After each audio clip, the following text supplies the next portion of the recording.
춘천 시민 여러분, 인사드립니다. 더불어민주당 대통령 후보 이재명입니다. 지금은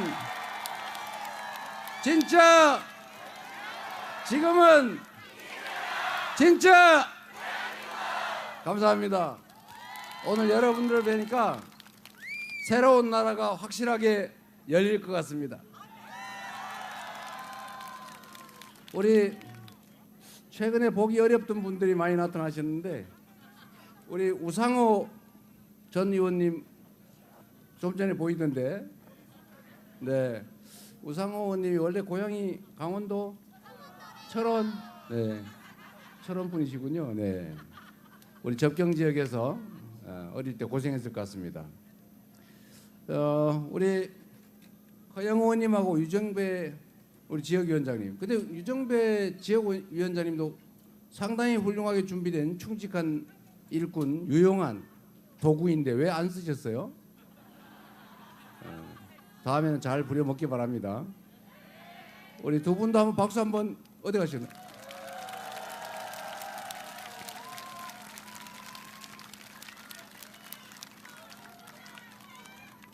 유정배 그 춘천하고 철원하고 양구 그다음에 화천까지. 근데 그 지역구 가를 때 좀 골고루 섞어서 가르지 그래. 그 우리 허영 의원님이 욕심 부린 건 아닌 것 같고. 예. 그때 당시에 그 여당 의견을 들어가지고 선관위에서 마음대로 정해온 거를 우리 민주당에서 조정을 못하는 바람에 선거가 좀 이상하게 됐어요. 예, 이런 게 약간의 게리맨더링인데 앞으로도 바꿔야 될 것 같아요. 네, 응원의 박수 부탁드립니다. 아, 얼마나 힘들겠어요. 여러분, 요즘 먹고 사는 거 참 힘드시죠? 네. 춘천도 보면 여러 가지가 힘든 것 같아요. 일단 대한민국 경제 전체가 힘들어요. 전 세계적으로 성장률이 떨어지면서 힘들어진 것도 있지만, 지난 정부 3년 동안 저는 뭘 했는지 모르겠어요. 경제가 어려우면 정부가 역할을 해야 될 거 아닙니까? 우리가 세금을 내고 우리가 권력을 맡기는 이유는 우리 나쁜 상황에서는 좀 세상을 좀 살 수 있게 만들어 달라고 세금 내고 권한 맡기고 그런 거 아니에요?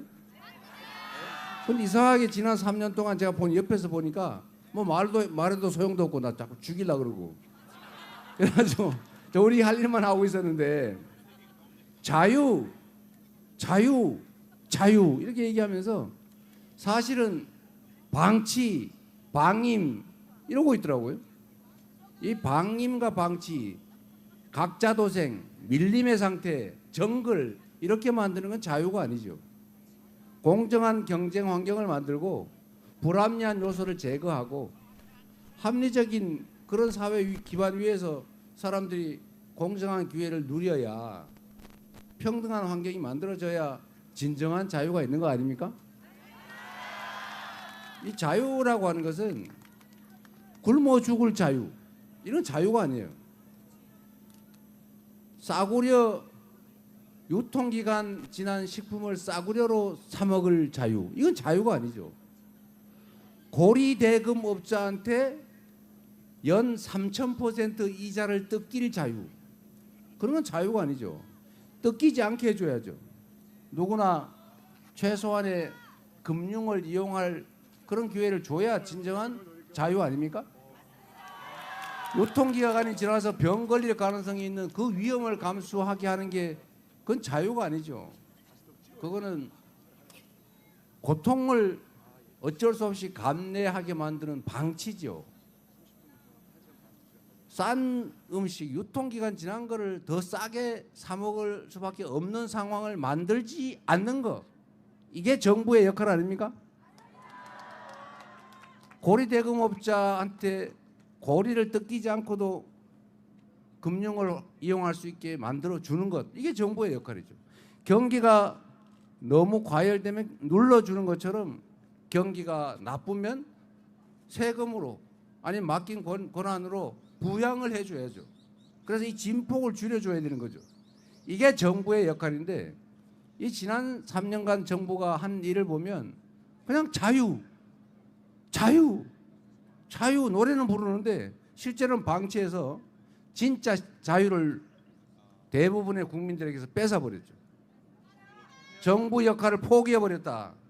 그러면서도 권력은 남용해서 정적 제거하고 누구 죽이려고 그러고 야당 말살하려고 그러고 심지어 마지막 단계에 가가지고는 아이고 야당 귀찮다. 국가 권력을 아예 내가 다 가져버려야 되겠다. 뭐 선거는 무슨 선거냐. 아예 그냥 군인 통치를 영원히 해가지고 내 죽을 때까지 그 다음에는 우리 아내한테 물려주고 그 다음에는 자식한테 물려주고 아예 그냥 나라를 내 걸로 만들어야 되겠다. 이런 생각으로 비상계엄을 선포해서 군대 동원해서 국민들에게 총구를 들이댔지 않습니까? 이런 상태를 방치하면 안 되겠죠.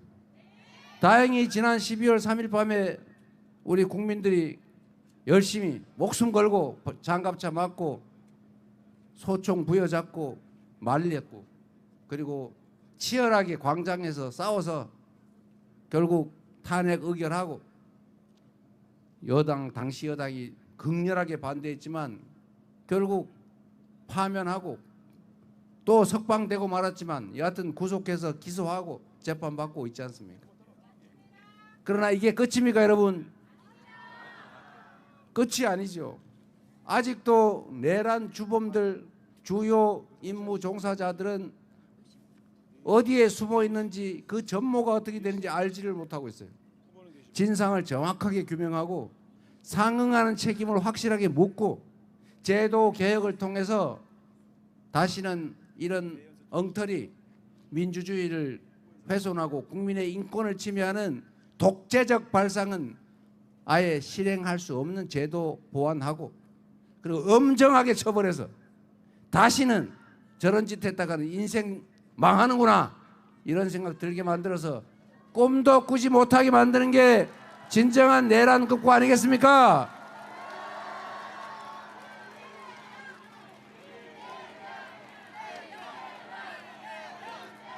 그래서 이 나라가 제자리를 잡으려면 일단 내란 극복은 기본이죠. 내란을 극복하고 민주주의를 회복하고 국민이 주인인 진정한 민주공화국을 다시 시작해야 되지 않겠습니까? 그래서 이번 대선이 중요한 것입니다. 이 대선이 이재명이가 대통령이 되느냐 민주당이 집권당이 되느냐 이건 다음 문제고 그들이 그 내란 세력들이 다시 귀환하지 못하게 하는 것. 김문수라는 윤석열 아바타를 통해서 내란 속에 윤석열이 다시 귀환하지 못하게 하는 것. 윤석열 내란 수계의 상황 정치의 가능성을 봉쇄하는 것. 그들에게 압도적 심판을 가하는 것. 이게 바로 대선의 의미 아니겠습니까?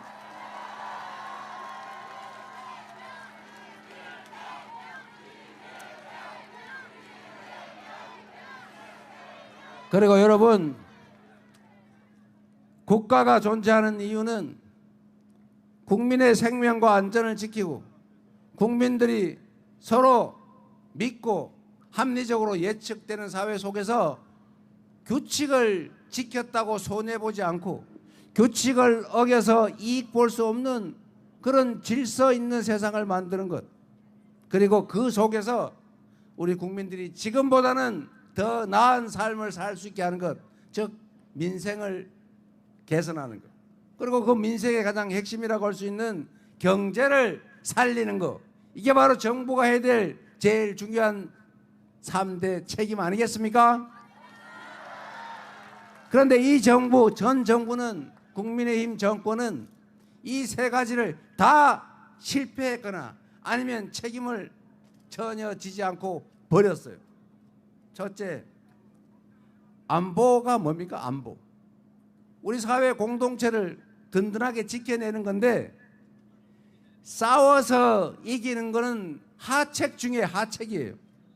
물론 지는 것보다는 낫겠지만 다 부서지고 다 죽고 다치고 난 다음에 더 많이 살아남아서 비로소 이기면 뭐합니까?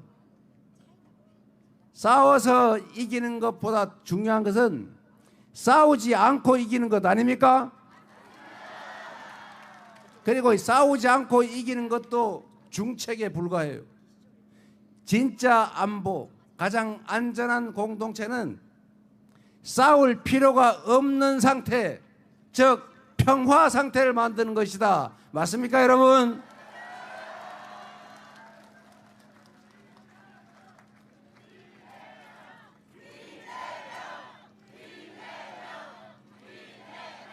아무리 비싸고 더러운 평화라도 이긴 전쟁보다는 낫다. 동의하십니까? 그런데 이 국민의힘은 지금도 마찬가지인데 평화를 지킬 생각을 하는 게 아니라 평화를 훼손해가지고 안보를 훼손해서 자신들의 정치적 이익을 챙겨요. 북풍 사건 기억나십니까? 총풍 사건 기억나십니까? 심지어 작년 12월에 비상계엄을 선포하려고 명분을 만들어야 되니까 강대강 대치 전략을 계속 구사하고 북한을 자꾸 자극해서 군사 충돌을 유발하는, 즉 남쪽에 대한 우리 대한민국에 대한 군사적 공격을 유인하는 외환 유치해제, 이런 행동을 하는 정권 아닙니까? 보수는 안보를 잘한다고요?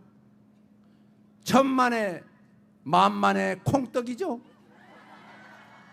안보는 평화를 통해서, 한미동맹 강화를 통해서, 강력한 국방력을 통해서 북한 대북 억지력을 유지하되 끊임없는 대화와 소통 노력을 통해서 협력하고 공존하고 그리고 평화적으로 공동 번영하는 상태를 만들려고 노력해온, 절대로 안보를 정략에 이용하지 않은 민주당, 그리고 민주당 정권, 그리고 이재명 아닙니까, 여러분?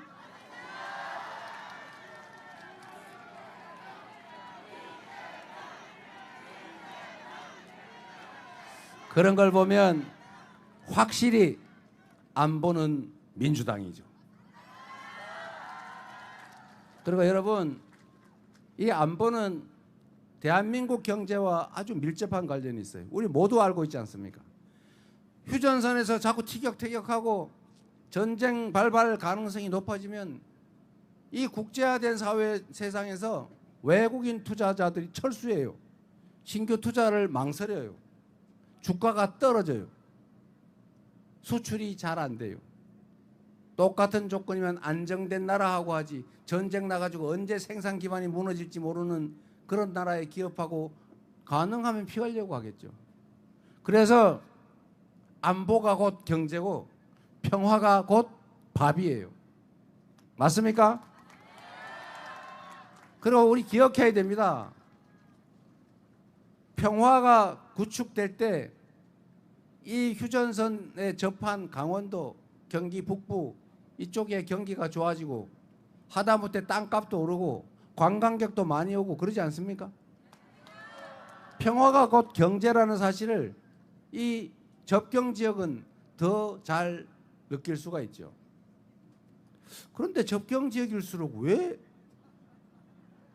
요새는 많이 바뀐다고 하긴 하던데 왜 그럴까? 뭐 우리가 충분히 준비하지 못하고 또 충분히 설득하지 못하고 충분히 소통하지 못해서 그런 걸로 알고 더 많이 노력하도록 하겠습니다.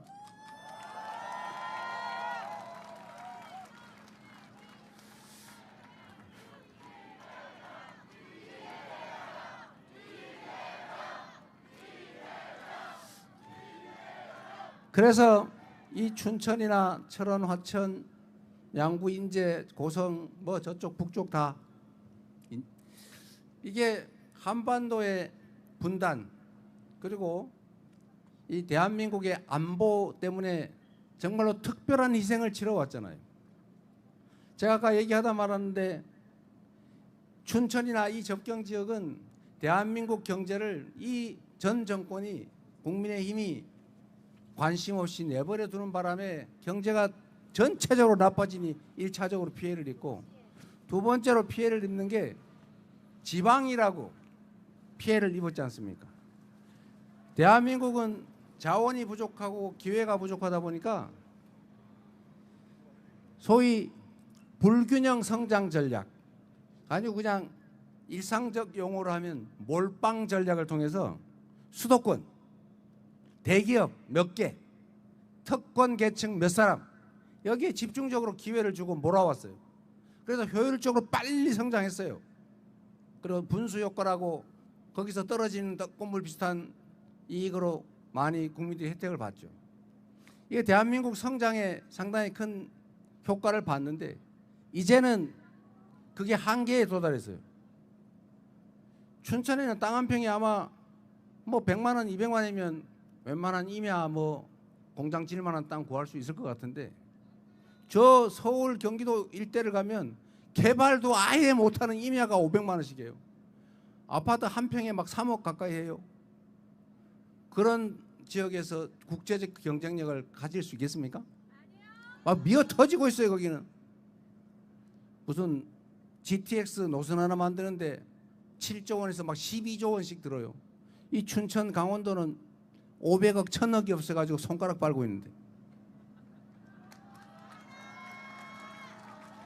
이 불균형 성장 전략 때문에 이 강원도나 저기 뭐 충청도, 저 경상도, 전라도 이런 데는 소외됐지요. 또 이 춘천 같은 데는 접경 지역이라서 대한민국 안보를 위해서 개발 제한, 기업 입주 제한, 상수원 보호구역 제한 뭐 이런 것 때문에 사실은 또 한 번 규제를 당해서 이 삼중의 피해를 입고 있는 겁니다. 그래서 대한민국은, 저는 그렇게 생각해요. 제가 수도권의 시장 그리고 경기도지사를 하면서도 수도권 규제 완화 이런 거를 여당 정치인들이 막 외칠 때 제가 언제나 반대했어요. 수도권 규제 완화해가 수도권으로 막 몰려가 나라 뭐 망칠 일이냐. 이제는 수도권 집중을 완화해야 된다.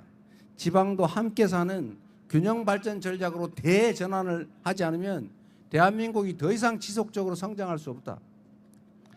똑같은 재정 지출을 하더라도 서울에서 거리가 먼 데는 인센티브를 더 줘야 된다. 아동수당을 주더라도 거리에 따라서 인센티브로 더 줘야 된다. 이재명에게 기회를 주시면 이 거리에 따른 수도권 집중해서 소외되는 거리가 먼 지역일수록 더 많은 재정을 배분하고 정책적 배려를 하는 것을 기본적인 원칙으로, 그리고 가능하면 법제화까지 할 생각입니다.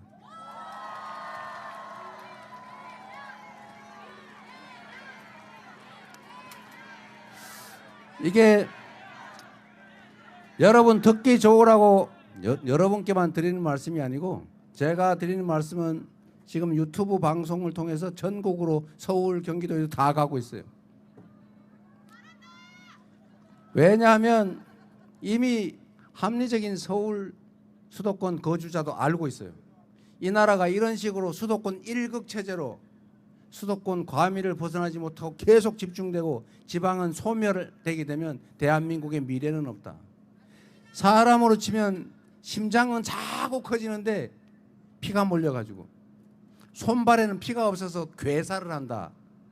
이러면 결국 사람이 죽습니다. 그래서 지금까지는 대한민국의 자원과 기회가 부족해서 지역, 기업, 특정 계층에게 몰빵을 해서 특권을 주고 특혜를 줘서 성장해 왔다면, 지금부터는 방향을 대전환해서 공정하게, 그리고 오히려 소외된 지방, 중소기업, 대기업 대비 중소기업, 또 평범한 보통의 사람들, 아주 좋은 교육받고 좋은 코스로 간 엘리트에게만 몰빵하는 게 아니고 오히려 거기에 더 많은 기회를 부여하는 억강부약 균형발전 전략을 취해야 대한민국이 다시 지속적 성장의 길을 갈 수 있다. 동의하십니까, 여러분?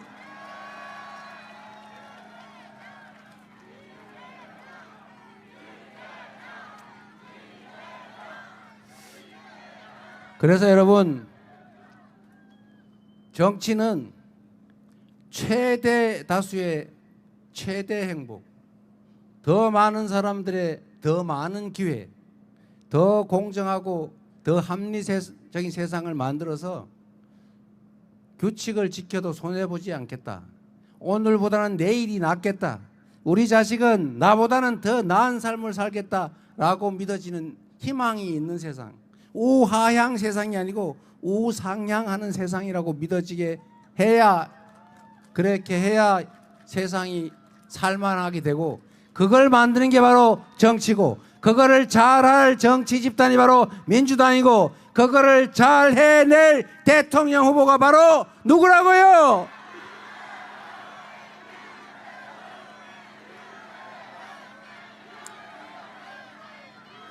여러분, 저는 대한민국 국민들의 그 엄청난 저력을 믿는 사람입니다.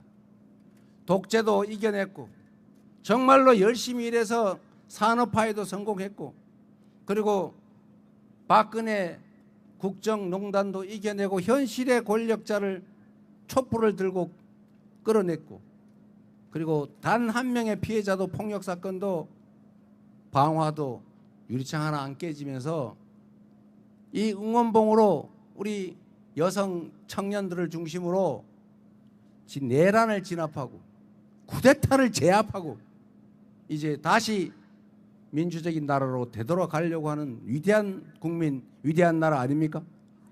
바로 여러분이 그 위대한 국민들 아닙니까?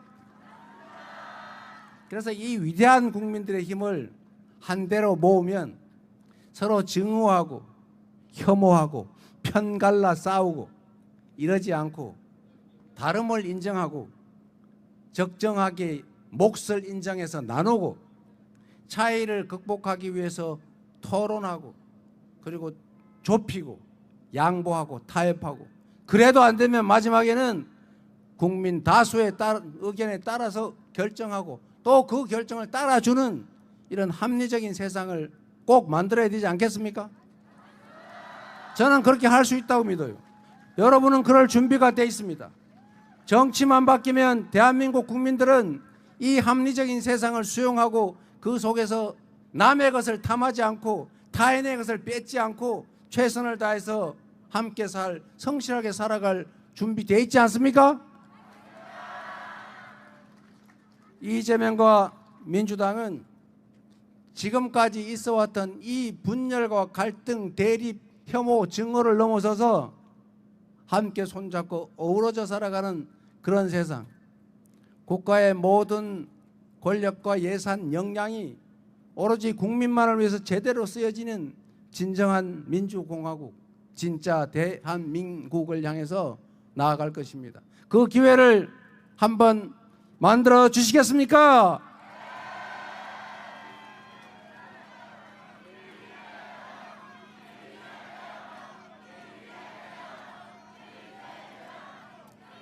공정한 나라가 돼야 되는데 제가 가진 아주 당연한 원칙이 하나 있습니다.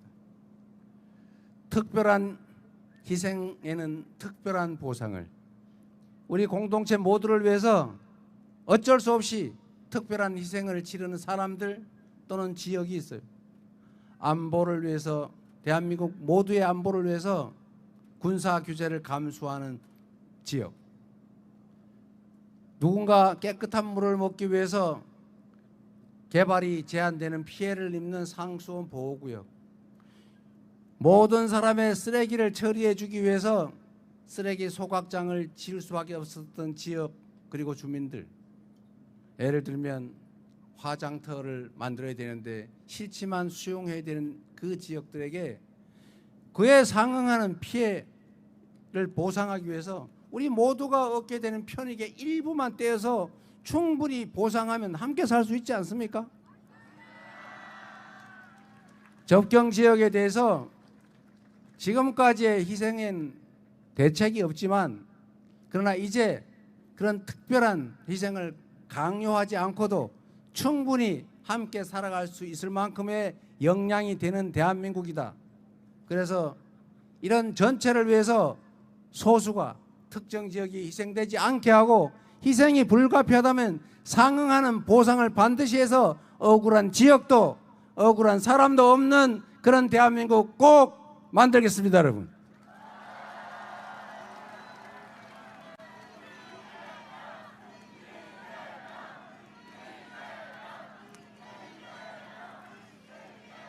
강원도를 위한 특별한 조치는 저희가 인터넷에 정책으로 다 발표해 놨으니까 그 얘기 잘 봐주시기 바랍니다.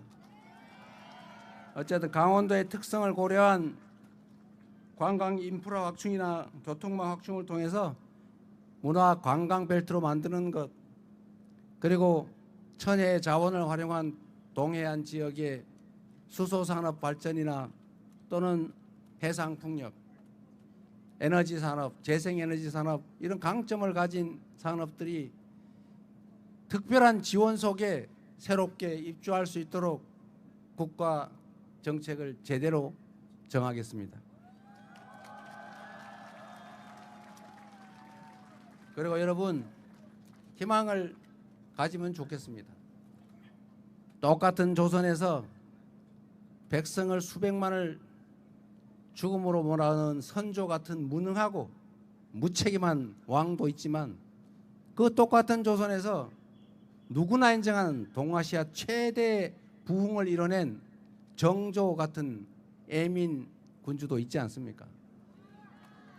지난 3년에 역사의 가정은 없지만 만약 이랬더라면 한번 생각해 보면 한 번의 선택이 얼마나 중요한지, 한 사람의 리더가 나라를 흥하게도 나라를 망하게도 할 수 있다는 사실을 우리는 체감하지 않았습니까? 그러면 최소한 국민에게 충성하는 충직한 일꾼, 그리고 살림을 잘할 유능한 일꾼, 그리고 그 유능함이 이재명처럼 성남시, 경기도 민주당을 통해서 검증된 사람을 쓰면 이 나라도 지금보다는 훨씬 나아지지 않겠습니까?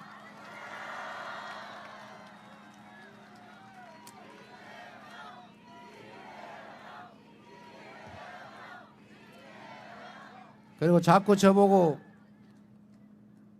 무섭다고 그런다는데 저 무서운 사람 아닙니다. 제가 조금 전에 어디 방송을 하면서 저보고 자꾸 무서워한다 그러길래 왜 무섭다고 그러는지 한번 물어봐라. 그랬더니 이유는 정확하게 모르겠는데 독재를 할 것 같다. 아니, 구체적으로 어떻게 했다는 거냐? 구체적인 건 아닌데 그런 생각이 든다. 제가 그래서 설명을 해드렸습니다. 여러분도 설명을 해주세요. 저는 여러분 많은 분들이 아시겠지만 초등학교밖에 졸업 못했고 돈이 없어서 중학교도 못 가고 어머니 손잡고 아침에 공장으로 출근했습니다. 그리고 그 엄혹한 환경에서 장애인이 되기도 했고, 그리고 쓴맛 다 봤지요. 그러나 최선을 다해서 일단 탈출했고, 그래서 대학 가고 사법시험 합격하고 다시 또 내가 태어났던 그 웅덩이로 되돌아갔습니다. 그리고 그 속에서 끊임없이 기득권자의 길이 아니라 기득권에 피해 입는 힘없는 서민 우리 다수 대중 속에서 함께 살았고, 또 그들의 소중한 주권 행사를 지원했고, 그러다가 방법이 노무현 정권 때 정치개혁 때문에 정치를 하는 게 가장 효과적이겠다라고 해서 시장을 나갔고, 시장을 열심히 했더니 도지사 해보라 그래서 도지사 했고, 도지사도 재선하고 싶었는데 도지사 2년밖에 안 했는데 자꾸 대통령 나가라 그래가지고 3년 만에 대통령 선거 나갔다가 똑 떨어지고, 그리고 민주당의 비주류 중에 비주류 아웃사이더로 당대표 됐다가 지금은 당원들이 당의 진짜 주인인 진정한 의미의 민주정당으로 바꿔놨잖아요.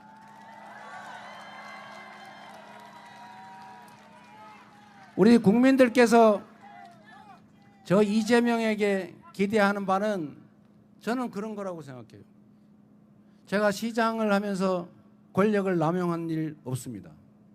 업자 개인적으로 만난 일도 없고 10원짜리 아니라 1원짜리 하나 받거나 얻어먹은 일도 없고 얼굴도 본 일 없습니다. 그러나 성남 시민들은 지금 저를 기억해 주고 있죠. 가장 행복했던 시절이다. 가장 만족스러운 시정이 있었다. 지금 다시 시장으로 와라. 이렇게 얘기합니다. 그러니까 저도 가고 싶은데 가기가 어려워요. 그러나 여러분, 제가 말씀드리고 싶은 것은 제가 비주류고 아웃사이더라고 말하지만 그건 기득권자들 주류의 입장에서 하는 얘기입니다. 저는 국민들 속에 있었습니다. 가장 국민들의 입장을 정확하게 반영했고 가장 국민들의 이해관계를 잘 반영해서 가장 국민들이 원하는 방향으로 국민들이 맡긴 권력을 행사했어요. 그래서 성과가 났고 인정받고 있는 겁니다. 아까도 말씀드렸지만 우리나라에는 이 불균형 성장 전략에 의해서 특별히 혜택을 누리던 집단이 있어요. 지역도 있고 기업도 있고 사람도 있습니다. 그런데 제가 말씀드렸잖아요. 이제 균형 발전 전략으로 대전환을 했다. 저는 이렇게 살았는데 이제는 정상을 만들어야 되는데 이 과정이 혁명적인 과정인 겁니다. 지금 이 기울어진 운동장에서 특혜를 받던 사람들은 정상적인 운동장이 만들어지면 그 전에 가지고 있던 특권적 위치, 특혜가 사라지는 걸 의미해요. 기득권이 줄어드는 걸 의미하죠. 그게 뺏기는 거라고 생각합니다. 원래는 부당하게 가지고 있던 특별한 혜택을 이제는 전 국민에게 골고루 돌려줘야 될 시대가 왔는데 그게 뺏기는 게 싫은 것입니다, 여러분. 그래서 여러분 누가 이재명 무섭다 그러거든. 당신 뭐 나쁜 짓 한 거 있어? 당신 뭐 뺏길 특권이 있어? 우리는 뺏길 것도 없고 공정하게 기회를 나눌 그런 입장이 있기 때문에 무섭지 않은데, 당연히 공정한 세상이 되면 압도적 대다수의 사람은 더 행복하고 덜 억울하고 그리고 전체적으로는 합리적이어서 지속적으로 성장 발전하는 그런 선진적 국가가 되지 않겠어? 라고 말할 수 있지 않겠습니까, 여러분? 이재명을 무서워하는 사람들, 이재명이 독재할 거라고 생각하는 사람들, 제가 독재한 일이 있는지 물어보세요.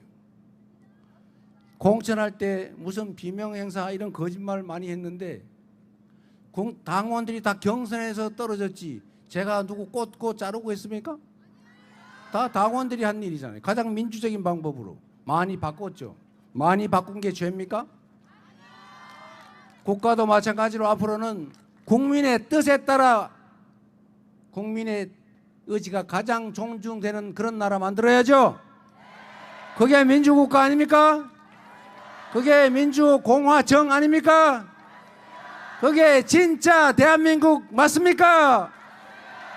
그 진짜 대한민국을 향해서 누가 뭐라 하든지 신경 쓰지 말고 우리가 이 나라의 주인이라는 것을 우리 손으로 투표로 확실하게 증명합시다, 여러분. 투표는 총알보다 강하다는 것을 기득권자들 그 소수의 그 권력보다도 우리 국민이 훨씬 더 강하다는 것을, 이 나라 주인이고 역사 발전의 주역이라는 것을 확실하게 증명해 주시기 바랍니다. 감사합니다.